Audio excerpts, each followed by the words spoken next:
ازواج انبیاء ازواج انبیاء الحمدللہ رب العالمین والصلاة والسلام علی خاتم النبیین اما بعد فاعوذ باللہ من الشیطان الرجیم بسم اللہ الرحمن الرحیم الصلاة والسلام علیک یا رسول اللہ وعلی آلک واصحابک یا حبیب اللہ الصلاة والسلام علیک یا نبی اللہ وعلی آلک واصحابک یا نور اللہ۔ ایف جین چینل کے ناظرین، الحمدللہ سلسلہ ہے ازواج انبیاء کی حکایات۔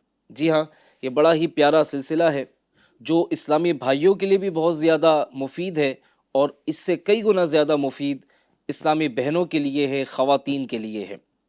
اللہ پاک ہم سب کو اس پروگرام کی برکتیں عطا فرمائیں اور اس کے مقاصد کو سمجھنے کی توفیق عطا فرمائیں۔ ناظرین اکرام، آج کے ایپیسوڈ میں ہم انشاءاللہ الکریم وائلہ سے متعلق سنیں گے، جو حضرت لوط علیہ السلام کی زوجہ تھی، ایک بد نصیب خاتون تھی جس نے اسلام کے مقابلے میں اللہ کو جھٹلانے کا راستہ اختیار کیا۔ وہیں اس کا عبرتناک انجام بھی سنیں گے، قوم لوط کا حال کیا ہوا، اس قوم کی تباہ کاری کا سبب کیا بنا، اور اس کے علاوہ قرآن پاک میں واحلہ اور وائلہ کی مثال جو دی گئی وہ ہم سنیں گے۔ وہیں شفاعت کس کے لیے ہوگی، یہ بھی انشاءاللہ آج کے ایپیسوڈ میں ہم سننے کی سعادت حاصل کریں گے۔ ناظرین اکرام، آج نفاق کسے کہتے ہیں وہ بھی ہم اس ایپیسوڈ میں سننے کی کوشش کریں گے۔ آئیے اس سے پہلے کچھ اچھی نیتیں کر لیتے ہیں۔ پیارے آقا علیہ السلام کا فرمان ہے، انما الاعمال بالنیات، اعمال کا دار و مدار نیتوں پر ہے۔ میں اور آپ نیت کریں کہ انشاءاللہ الکریم اخلاص کے ساتھ ثواب کی نیت سے اللہ کی رضا کے لیے ایپیسوڈ مکمل دیکھیں گے، اور جو کچھ سنیں گے سیکھیں گے اس پر عمل کی بھی کوشش کریں گے انشاءاللہ الکریم۔ نبی کریم رؤوف الرحیم صلی اللہ علیہ وسلم کا فرمان عالی شان ہے، جو شخص مجھ پر ایک مرتبہ درود پڑھے اللہ تبارک و تعالی اس پر 10 رحمتیں نازل فرماتا ہے۔ صلو علی الحبیب صلی اللہ تعالی علی محمد صلی اللہ علیہ وآلہ وسلم۔ ایف جین چینل کے ناظرین، حضرت سیدنا لوط علی نبینا وعلیہ السلام کی زوجہ جس کا نام وائلہ تھا، اور نوح علیہ السلام کی زوجہ اس کا نام واحلہ تھا، تو یہ حضرت لوط علیہ السلام کی زوجہ وائلہ ایک بد نصیب عورت تھی جس نے جان بوجھ کر اللہ کو جھٹلانے کا، اللہ کو نہ ماننے کا راستہ اختیار کیا۔ اسے ایک نبی علیہ السلام کی زوجیت کی نسبت ملی، لیکن کیسی بد نصیب عورت تھی کہ عمر بھر منافقہ ہی رہی، اور جب قوم لوط پر عذاب آیا تو ان کے ساتھ ساتھ یہ بد نصیب عورت بھی ہلاک ہو گئی۔ حضرت سیدنا لوط علیہ السلام ان لوگوں کو اس برے عمل پر، اس برے فعل سے منع فرمایا کرتے تھے، لیکن یہ بے حیا لوگ جو ہے وہ بجائے اس کے کہ سر تسلیم خم کرتے، الٹا حضرت لوط علیہ السلام کو اس برے فعل سے منع کرنے پر تکلیفیں دیا کرتے تھے۔ جب ان کی سرکشی اور بد فعلی کی خصلت یعنی بری عادت جو ہے وہ ہدایت کے قابل نہ رہی، تو اللہ تبارک و تعالیٰ کی طرف سے اس قوم پر عذاب آ گیا۔ حضرت جبریل امین علیہ السلام چند فرشتوں کے ہمراہ حضرت سیدنا لوط علیہ السلام کے پاس آئے اور عذاب آنے کی خبر دی۔ کچھ واقعہ اس طرح سے ہے، امیر اہل سنت حضرت علامہ مولانا محمد الیاس عطار قادری دامت برکاتہم العالیہ نے بڑا ہی اہم اور نازک رسالہ لکھا ہے جس کا نام ہے قوم لوط کی تباہ کاریاں۔ اس میں حضرت جبرائیل علیہ السلام سے متعلق لکھا کہ جبرائیل علیہ السلام نے سیدنا لوط علیہ السلام سے کہا، یا نبی اللہ، آپ غمگین نہ ہوں، ہم فرشتے ہیں اور ان بدکاروں پر اللہ تبارک و تعالیٰ کا عذاب لے کر اترے ہیں۔ آپ مومنین اور اہل و عیال کو ساتھ لے کر صبح ہونے سے پہلے پہلے اس بستی سے دور نکل جائیے، اور خبردار کوئی شخص پیچھے مڑ کر بستی کی طرف نہ دیکھیں، ورنہ وہ بھی عذاب میں گرفتار ہو جائے گا۔ چنانچہ حضرت سیدنا لوط علی نبینا علیہ السلام اپنے گھر والوں اور مومنین کو اپنے ساتھ لے کر بستی سے باہر تشریف لے گئے۔ پھر سیدنا جبریل امین علیہ السلام اس شہر کی 5 بستیوں کو اپنے پروں پر اٹھا کر آسمان کی طرف بلند ہوئے اور کچھ اوپر جا کر ان بستیوں کو زمین پر الٹ دیا، پھر ان پر اس زور سے پتھروں کا مینہ برسا، یعنی یوں کہہ لیجیے پتھروں کی بارش ہوئی کہ قوم لوط کی لاشوں کے بھی پرخچے اڑ گئے۔ عین اس وقت جب کہ یہ شہر الٹ پلٹ ہو رہا تھا، حضرت سیدنا لوط علی نبینا وعلیہ الصلوۃ والسلام کی ایک بیوی جس کا نام وائلہ تھا، جو کہ در حقیقت منافقہ تھی اور قوم کے بدکاروں سے محبت رکھتی تھی، اس نے پیچھے مڑ کر دیکھ لیا اور اس کے منہ سے نکلا ہائے میری قوم، یہ کہہ کر کھڑی ہو گئی۔ پھر عذاب الہی کا ایک پتھر اس کے اوپر بھی آ کر پڑا اور وہ بھی وہیں ہلاک ہو گئی۔ پارہ 8 سورۃ الاعراف کی آیت نمبر 83 اور 84 میں ارشاد رب العباد ہے، ترجمہ کنز الایمان، تو ہم نے اسے اور اس کے گھر والوں کو نجات دی، مگر اس کی عورت وہ رہ جانے والوں میں ہوئی، اور ہم نے ان پر ایک مے برسایا تو دیکھو کیسا انجام ہوا مجرموں کا۔ بدکار قوم پر برسائے جانے والے ہر پتھر پر، جی ہاں، جو پتھر قوم لوط پر برسائے گئے، ہر پتھر پر اس شخص کا نام لکھا ہوا تھا جس پتھر سے وہ ہلاک ہوا۔ ناظرین اکرام، وائلہ منافقہ تھی، یعنی نفاق کرتی تھی۔ نفاق کیا ہے؟ کفریہ کلمات کے بارے میں سوال جواب کتاب میں نفاق کے بارے میں لکھا ہے، زبان سے اسلام کا دعویٰ کرنا اور دل میں اسلام سے انکار کرنا نفاق کہلاتا ہے۔ ایسے کے لیے جہنم کا سب سے نچلا حصہ، یعنی نفاق رکھنے والے کے لیے جہنم کا سب سے نچلا طبقہ ہے۔ سرور کائنات فخر موجودات صلی اللہ علیہ وسلم کی ظاہری حیات کے زمانے میں اس صفت کے کچھ افراد بطور منافقین مشہور ہوئے۔ ان کے باطن میں جو خرابی تھی اس کو قرآن مجید میں بیان کیا گیا ہے۔ اللہ پاک ہمارا ایمان سلامت رکھے اور ہمیں نفاق کی ہر قسم سے بچائے، آمین، بجاہ خاتم النبیین صلی اللہ علیہ وسلم۔ ایمان پہ رب رحمت دے دے تو استقامت، ایمان پہ رب رحمت دے دے تو استقامت، دیتا ہوں واسطہ میں تجھ کو تیرے نبی کا۔ اللہ پاک ہمیں اس بری صفت سے محفوظ رکھے کہ دل میں کچھ ہو، زبان پر کچھ ہو۔ زبان پر تو بڑی اچھی اچھی باتیں ہیں اور اللہ و رسول کی باتیں ہیں، اللہ رسول کے دین کی باتیں ہیں، لیکن دل جو ہے وہ نفاق سے بھرا ہوا ہے۔ دل زبان کے ساتھ میچ نہیں ہو رہا، زبان سے جو کہا جا رہا ہے وہ دل میں جذبات موجود نہیں ہے، یہ بھی نفاق کی ایک نشانی ہے۔ اللہ پاک اس بری عادت سے ہم سب کو محفوظ فرمائے۔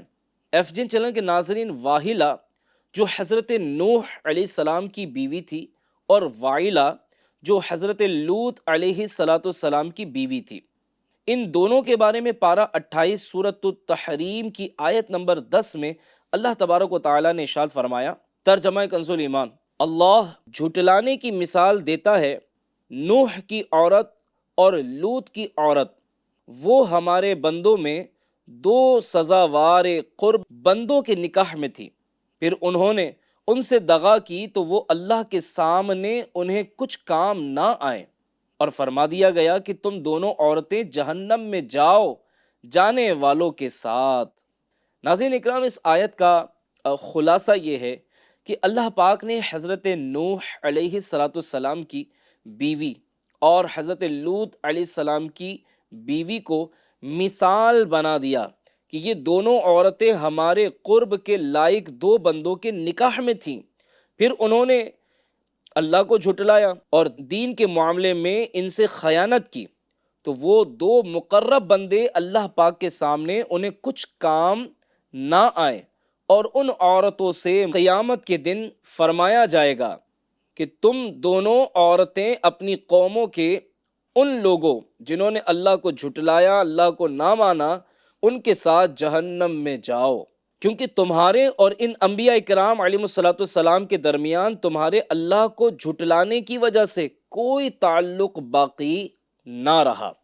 اس آیت سے معلوم ہوا کہ ایمان کے بغیر بزرگوں کی صحبت قیامت میں فائدہ نہیں دے گی، نیز یہ کہ جو اللہ کو نہیں مانتے ان کے لیے نبی کا رشتہ یا نبی کا نسب کام نہیں آتا۔ اور یہ بھی معلوم ہوا کہ قیامت میں ہر شخص اس کے ساتھ ہوگا جس سے دنیا میں محبت کرتا تھا۔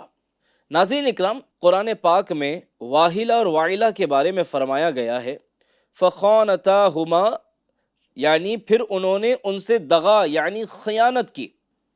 تو یاد رہے کہ یہاں خیانت سے مراد بے حیائی نہیں ہے بلکہ دین میں خیانت مراد ہے، کیونکہ جس عورت کو کسی نبی سے زوجہ ہونے کی نسبت حاصل ہو وہ ہرگز فاحشہ نہیں ہو سکتی، جیسا کہ اللہ پاک کے آخری نبی صلی اللہ علیہ وسلم نے ارشاد فرمایا کسی نبی کی بیوی کبھی بدکاری میں مبتلا نہیں ہوئی۔ ایف جن چینل کے ناظرین، امام ماوردی رحمۃ اللہ علیہ فرماتے ہیں واہلہ اور وائلہ کی خیانت کے متعلق 4 اقوال ملتے ہیں۔ پہلا تو یہ کہ یہ دونوں مسلمان نہ تھی اور یہ ان کی خیانت ہے کہ حق کے مقابلے میں انہوں نے اللہ کو نہ ماننے کا راستہ اختیار کیا۔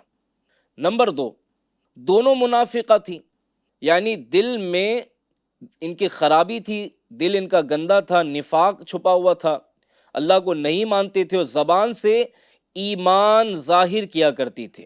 نمبر 3، یہ دونوں چغل خور تھیں کہ جب اللہ پاک حضرت سیدنا نوح علیہ السلام اور حضرت سیدنا لوط علیہ السلام کی طرف وحی نازل فرماتا تو یہ مشرکین کو بتا دیتی اور راز فاش کر دیتی تھیں۔ نمبر 4، حضرت نوح علیہ السلام کی بیوی واہلہ کی خیانت یہ تھی کہ لوگوں میں غلط افواہیں پھیلاتی تھی اور کہتی کہ نوح علیہ السلام معاذ اللہ مجنون ہے، اور جب کوئی اللہ تبارک و تعالیٰ کو ماننے کے لیے آگے بڑھتا تو قوم کے جابر اور ظالم لوگوں کو جا کر یہ خبر دیتی تھی۔ اور لوط علیہ السلام کی بیوی واعلہ کی خیانت یہ تھی کہ جب آپ علیہ السلام لوط علیہ السلام کے گھر پر مہمان آتے تو یہ آگ جلا کر قوم کے بدکاروں کو اس کی اطلاع دے دیتی تھی تاکہ وہ ان مہمانوں کے ساتھ گندے کام کریں۔ ناظرین اکرام، یہ دونوں بدنصیب عورتیں یعنی واہلہ اور وائلہ، ان کے اندر ایک اور بری عادت یہ تھی کہ یہ چغل خوری کے مرض میں مبتلا تھی، اور چغل خوری کرنا یہ بھی گناہ ہے۔ بخاری شریف کی حدیث پاک میں ہے لا يدخل الجنت قطات، یعنی چغل خور جنت میں نہیں جائے گا۔ ایک اور حدیث پاک ہے، سرور کائنات صلی اللہ تعالی علیہ وسلم نے ارشاد فرمایا غیبت، طعنہ زنی، چغل خوری اور بے گناہ لوگوں کے عیب تلاش کرنے والوں کو اللہ پاک بروز قیامت کتوں کی شکل میں اٹھائے گا۔ کتنا برا کام ہے چغل خوری کرنا۔ چغل خوری کیا ہے، کسے کہتے ہیں، اسے بھی سمجھ لیجئے۔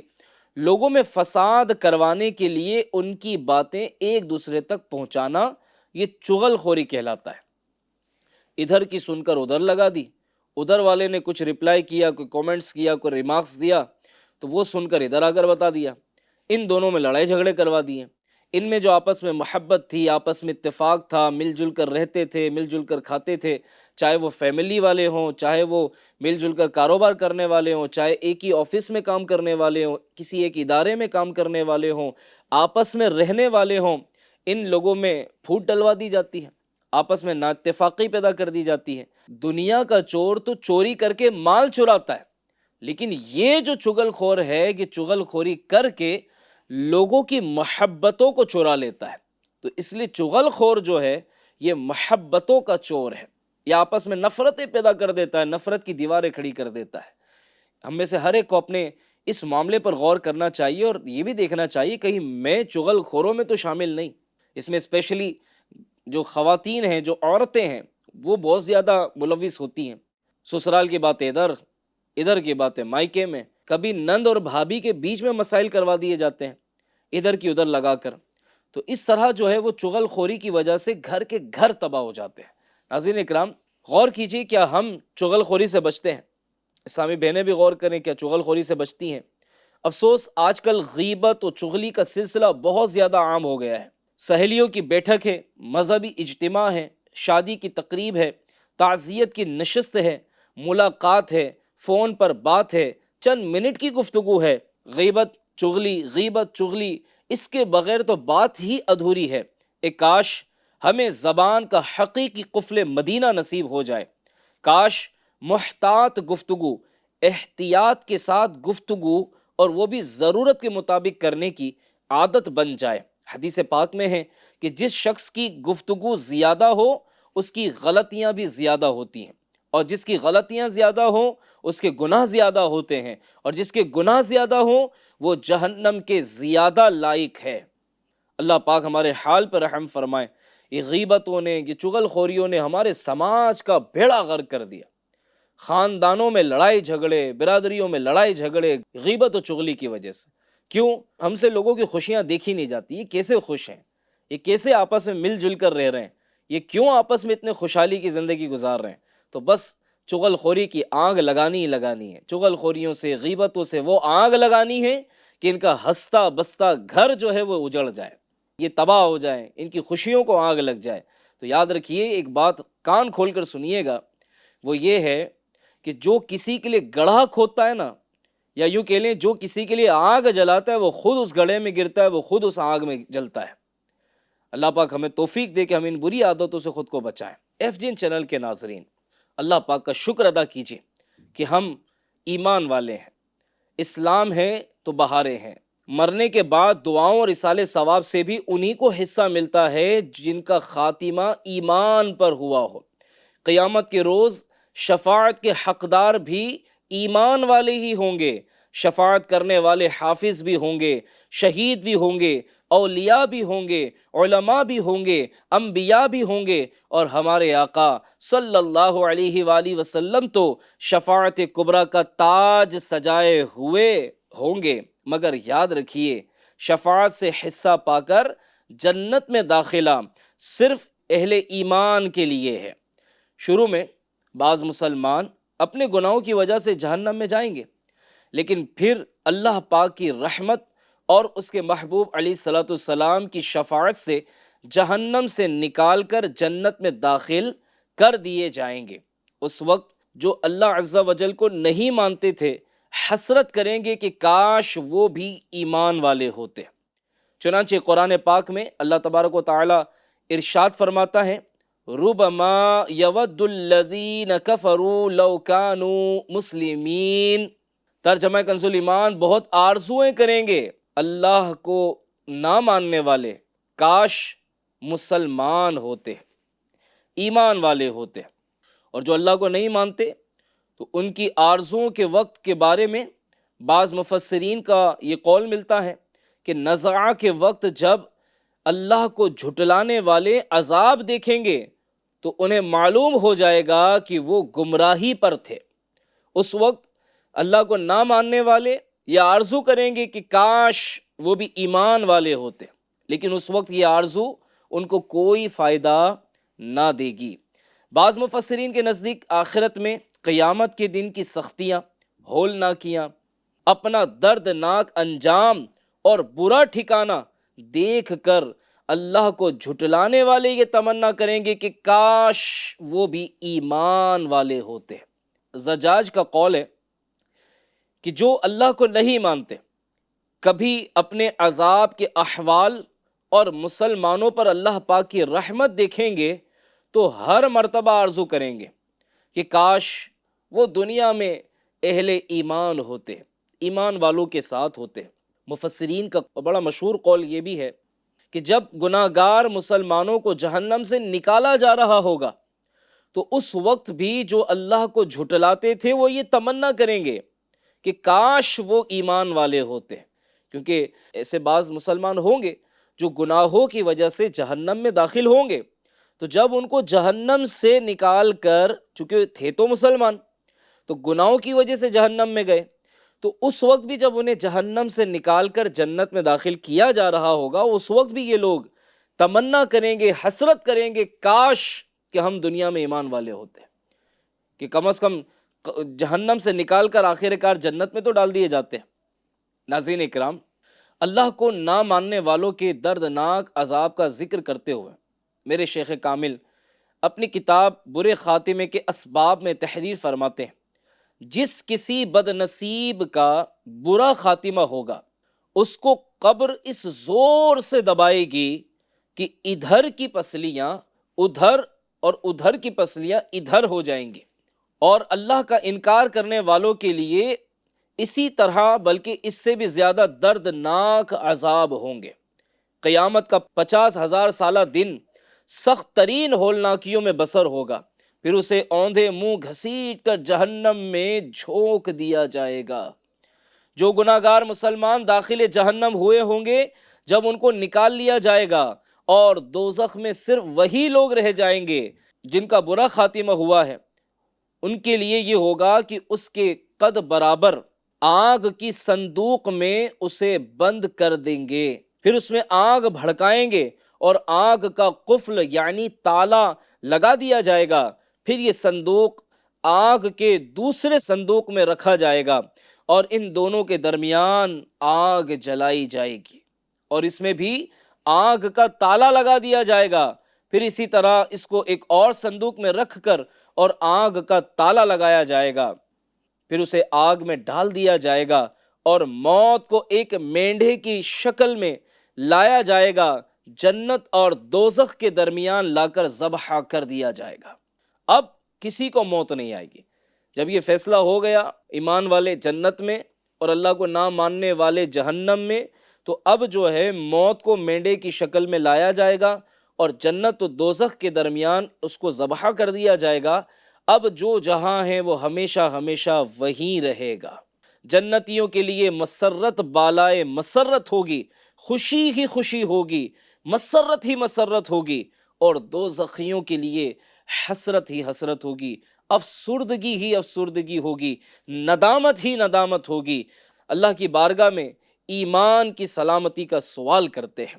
تو نے اسلام دیا، تو نے جماعت میں لیا، تو نے اسلام دیا، تو نے جماعت میں لیا، تو کریم اب کوئی پھرتا ہے عطیہ تیرا۔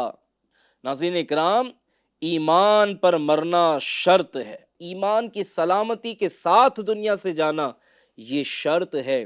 کہیں گناہوں کی وجہ سے، رب کی نافرمانیوں کی وجہ سے ہمارا ایمان برباد نہ ہو جائے۔ ہمیں اس بات کا خیال رکھنا چاہیے کہ کہیں ہمارا ایمان برباد نہ ہو جائے۔ ناظرین اکرام، ہمارے بزرگان دین ایمان کی سلامتی کے معاملے میں اس قدر حساس تھے، اس قدر خوف زدہ ہوتے تھے کہ میں کیا بیان کروں۔ امیر اہل سنت کی کتاب کفریہ کلمات کے بارے میں سوال جواب کے اندر ایک نوجوان کا واقعہ امیر اہل سنت نے لکھا ہے کہ ایک نوجوان کو اپنے ایمان کے سلب ہو جانے کا ایسا خوف بیٹھ گیا، برے خاتمے کا ایسا ڈر بیٹھ گیا کہ وہ لوگوں سے الگ تھلگ رہنے لگا، لوگوں سے میل جول اس نے ملنا جلنا کم کر دیا۔ کسی نے اس سے پوچھا کہ کیا بات ہے نوجوان، تم بالکل الگ تھلگ رہتے ہو، لوگوں سے ملنا جلنا بھی تم نے کم کر دیا، آخر کیا وجہ ہے کہ تم الگ تھلگ رہتے ہو؟ تو اس نوجوان نے کہا کہ مجھے اللہ کے خفیہ تدبیر کا ڈر بیٹھ گیا، یعنی میرے بارے میں اللہ کا چھپا ہوا کیا فیصلہ ہے مجھے نہیں پتا۔ ناظرین اکرام، آپ دیکھیں اس میں بھی ابلیس کا انجام ہمارے لیے عبرت کے لیے کافی ہے۔ آپ دیکھیے ہزاروں سال اس نے عبادت کی، ریاضتیں کی، جنت میں رہا، فرشتوں کو علم سکھایا، بہت سارے منصب پر رہا، بہت کچھ اسے انعامات رب کی طرف سے ملے، لیکن وہ اپنے انجام کے بارے میں بے خوف تھا۔ اسے اپنے انجام کی فکر نہیں تھی کہ میرا کیا بنے گا، اور لوح محفوظ پر اس کا نام ابلیس لکھا ہوا تھا۔ حالانکہ ہر آسمان پر اس کے الگ الگ نام تھے، کہیں عابد تھا، کہیں زاہد تھا، کہیں عارف تھا، تو الگ الگ نام اس کے تھے، لیکن لوح محفوظ پر اس کا نام ابلیس لکھا ہوا تھا۔ اور آپ دیکھیں اس کا انجام کیا ہوا، جنت سے نکال دیا گیا۔ ایسے بہت سارے واقعات ہیں کتابوں میں کہ جنہوں نے اپنی ایمان کی پرواہ نہیں کی، کسی کے ساتھ بھی بیٹھ گئے، کسی کے ساتھ بھی کھائے پیے گھومے پھرے، جناب کسی کے ساتھ بھی شریک ہو گئے، کسی کی ہاں میں ہاں ملا دیا، وہ الفاظ کہہ دیے کہ جن سے اسلام سے خارج ہو گئے۔ ڈر نہیں لگتا کہ اگر ہمارا برا خاتمہ ہوا اور ہمیشہ کے لیے جہنم میں ڈال دیا گیا تو ہمارا کیا بنے گا؟ کیا جہنم کے دردناک عذابات ہم نے کبھی نہیں سنے؟ کیا ہمیں نہیں پتا کہ جہنم کیسا مقام ہے، کیسی آگ ہے وہاں، کیسے عذابات ہیں وہاں۔ جہنم میں جس کو سب سے کم عذاب دیا جائے گا نا، وہ یہ ہے کہ اس کے پیروں میں آگ کی جوتیاں پہنا دی جائے گی، جس سے اس کا دماغ جو ہے، جیسے آپ دیکھیں پتیلی میں پانی کیسا کھولتا ہے، ابلتا ہے نا، تو آگ کی جوتیاں جب اسے پہنائی جائیں گی تو اس وقت اس کا دماغ ہانڈی کی طرح ابل رہا ہوگا۔ ذرا تصور کر کے دیکھ لیں کیا ہوگا ہمارا۔ اگر اپنی کمزوری کو سمجھنا ہے نا کہ ہم کتنے کمزور لوگ ہیں، ٹھیک ہے باڈی بنا رکھی ہے آپ نے، لیکن کبھی اپنی کمزوری کا جائزہ لینا ہو تو جلتے ہوئے چراغ پر ہاتھ رکھ کے دیکھ لیجئے کتنا برداشت کر سکتے ہیں۔ جلتی ہوئی تلی پر، ماچس کی کاڑی پر اگر پیر رکھا جائے تو چیخ نکل جاتی۔ آگ جل رہی ہو کہیں قریب میں تو اس کے قریب زیادہ بیٹھا نہیں جاتا، ڈر لگتا ہے۔ تو اے میرے ناظرین اکرام، غور کیجئے کہ اگر خدا نخواستہ برا خاتمہ ہوا، ایمان پر نہ مرے اور بے باکی کے ساتھ زندگی گزارتے رہے اور اس کی پرواہی نہ کی کہ میرا ایمان اگر برباد ہو گیا تو کیا ہوگا، نفسانی خواہشات کے لیے، دنیا کے مال کے لیے، دنیا کے مرتبے کے لیے، دنیا کے منصب کے لیے، اور جناب اپنی نفس کی تسکین کے لیے اور چند روزہ لذتوں کی خاطر ایمان سے منہ پھیر لینا، اسلام سے منہ پھیر لینا، منحرف ہو جانا، کس قدر بد نصیبی کی بات ہے۔ یہ وائلہ جو ہے وہ نبی کی بیوی تھی، حضرت لوط علیہ السلام کی بیوی تھی وائلہ، لیکن برا خاتمہ ہوا، اس کے دل میں نفاق بھرا ہوا تھا۔ ناظرین اکرام، ہم سب کو اپنی بیٹھکوں کو بھی چیک کرنا چاہیے، ہم کن لوگوں کے ساتھ اٹھتے بیٹھتے ہیں، کن لوگوں کے ساتھ ہمارے تعلقات ہیں۔ کہیں بری صحبت ایمان کی بربادی کا سبب نہ بن جائے۔ جی ہاں، بری صحبت بھی ایمان کی بربادی کا سبب بن سکتی ہے۔ کیا سنتے ہیں آپ، اس کو بھی چیک کیجئے کہ برا سننے سے دل پر برا اثر پڑتا ہے، نظریات تبدیل ہو جاتے ہیں، عقائد پر اثر پڑتا ہے، آدمی وسوسوں کا شکار ہو جاتا ہے۔ نہ سنیں ایسی باتیں، نہ پڑھیں ایسی کتابیں، نہ بیٹھیں ایسی صحبتوں میں جس کی وجہ سے عقائد پر اثر پڑ جائے، نظریات تبدیل ہو جائیں، اسلام کے معاملات میں شک و شبہات میں ہم مبتلا ہو جائیں، انبیاء اور بزرگان دین، صحابہ اور اہل بیت کی شان میں بے ادبی والے جملے بولنے والے بن جائیں۔ تو اس سے یہ کب ہوتا ہے؟ جو میں نے آپ کو ریزن بتائیں، یا تو ہم برا سن رہے ہیں، یا ہم برا دیکھ رہے ہیں، یا بری صحبت میں بیٹھے ہیں، یا بری باتیں پڑھ رہے ہیں۔ اللہ پاک ہمیں ان بری چیزوں سے بچنے کی توفیق عطا کرے۔ ہم میں سے ہر ایک کو اپنے ایمان کی حفاظت کی فکر ہونی چاہیے۔ اللہ کا شکر ہے، اللہ تبارک و تعالیٰ نے ہمیں مسلمان پیدا کیا، حضور کی غلامی نصیب ہوئی، حضور کی امت میں ہم پیدا ہوئے۔ اتنی بڑی بڑی نعمتیں ہمیں بغیر کسی جد و جہد اور محنت کے مل گئی ہے۔ بس کوشش یہ کرنی ہے کہ آخری وقت تک ہمارا ایمان سلامت رہے۔ ناظرین اکرام، امام احمد بن حنبل رحمۃ اللہ تعالیٰ علیہ کے بارے میں آتا ہے کہ آپ پر جب نزاع کا وقت طاری ہوا تو آپ پکارنے لگے، نہیں نہیں ابھی نہیں۔ تو کسی نے جب افاقہ ہوا تو کسی نے پوچھا کہ حضور کیا بات ہے؟ آپ نے فرمایا نہیں ابھی نہیں۔ تو آپ نے ارشاد فرمایا کہ میرے ارد گرد شیاطین بیٹھے تھے اور وہ مجھ سے کہہ رہے تھے، اے امام احمد بن حنبل، تم کو مبارک ہو کہ تم ہم سے اپنا ایمان بچا کر لے جانے میں کامیاب جا رہے ہو۔ تو امام احمد بن حنبل رحمۃ اللہ علیہ فرماتے ہیں کہ میں ان سے کہہ رہا تھا، نہیں ابھی نہیں، جب تک ایمان کی حالت میں میرے جسم سے روح نہیں نکل جاتی اس وقت تک میں تم سے غافل نہیں رہوں گا۔ یہ سوچ نزاع کے وقت میں، حالانکہ دماغ کام نہیں کرتا، نزاع کی کیفیت کیسی کیفیت پڑھیں آپ کتاب میں پتہ لگے گا۔ جب نزاع کا وقت ہوتا ہے رگ رگ سے روح نکالی جاتی، بڑی تکلیف ہوتی ہے، آدمی مطلب بہت زیادہ تکلیف میں ہوتا ہے اس وقت میں، کسی کا بولنا، کسی سے بات کرنے کی کیفیت اور پوزیشن میں نہیں ہوتا۔ اس وقت شیاطین کا بیٹھنا اور اسلام سے منحرف ہونے پھر جانے کی باتیں کرنا اور اس وقت ایمان بچانے میں کامیاب ہو جانا، یہ اللہ کی خاص عطا ہے۔ جس پر اللہ کا خاص انعام ہوگا وہی اپنا ایمان بچانے میں کامیاب ہوگا۔ ناظرین اکرام، ہمیں ان واقعات سے میں آپ کو 2 کتابیں بتاتا ہوں۔ کفریہ کلمات کے بارے میں سوال جواب، اس کتاب کو مکمل پڑھ لیجئے۔ دوسرا، امیر علیہ سنت کا ایک اور بڑا پیارا رسالہ ہے برے خاتمے کے اسباب، یہ چند پیجز پر مشتمل ہے، اس کو پڑھ لیجئے۔ اس کو پڑھیں گے تو پتہ لگے گا کہ ایمان کی حفاظت کے لیے ہم نے کیا کرنا ہے۔ بسم اللہ علی دینی، بسم اللہ علی نفسی و ولدی و اہلی و مالی۔ یہ وہ دعائیں ناظرین کہ اگر صبح شام کم از کم 3 مرتبہ یہ دعا پڑھ لی جائے اور اس کی پابندی کی جائے تو انشاءاللہ عز و جل دین، ایمان، جان، مال، بچے سب محفوظ رہیں گے انشاءاللہ الکریم۔ اللہ پاک ہم سب کو عمل کی توفیق عطا فرمائے، جو باتیں ہم نے سنی اسے یاد رکھنے کی توفیق عطا فرمائے۔ اللہ کی بارگاہ میں دعا گو ہوں کہ اگر اس ایپیسوڈ میں، اس سلسلے میں کوئی بات زبان سے جو ہے وہ غلط نکل گئی ہو تو جانے انجانے میں ہونے والی خطاؤں سے اللہ پاک درگزر فرمائے۔ ہم سب کو نیکی، پرہیزگاری والی، عشق رسول، خوف خدا والی، دینی خدمت والی زندگی نصیب فرمائے، آمین بجاہ خاتم النبیین صلی اللہ علیہ وسلم۔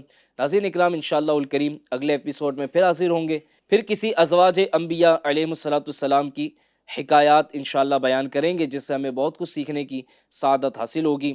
دیکھتے رہیے ایف جین چینل اور دوسروں کو بھی دکھاتے رہیے۔ صلو علی الحبیب صلی اللہ تعالی علی محمد صلی اللہ علیہ وآلہ وسلم۔